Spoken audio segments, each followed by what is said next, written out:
Who can't appreciate a well-crafted and detailed scale model of a car, boat or ship? But how to satisfy the hobbyist in you when there isn't a craft store for miles and you happen to be a prisoner of war?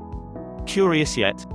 Left alone for years at the beginning of the 19th century, French soldiers taken captive during the Napoleonic Wars found an unusual hobby, fashioning ornate replicas of British ships, out of bovine and human bone. These soldiers made use of any bone they came across, to create these fascinating models.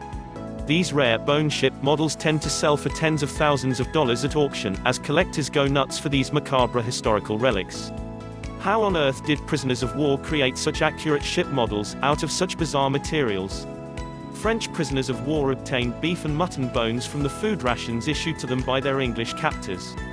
After gathering bones for use in model building, prisoners boiled the bones and bleached them in the sun, to make the bones easier to shape and carve. The soldiers used any bones they found, regardless of what, or whom, they might have belonged to.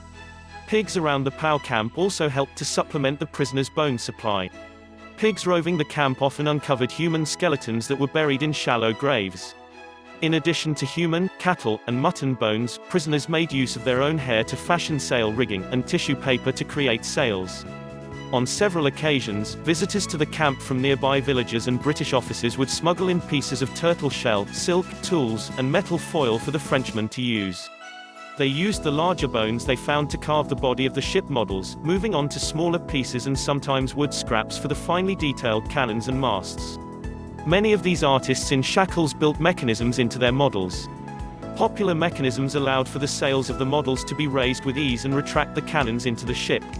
The prisoners attempted to make the ships to scale, but often failed. Their craftsmanship, however, far exceeded this shortcoming. Unbelievable stories and things can be found even in the most unlikely places or during the most challenging of times. Believe it or not,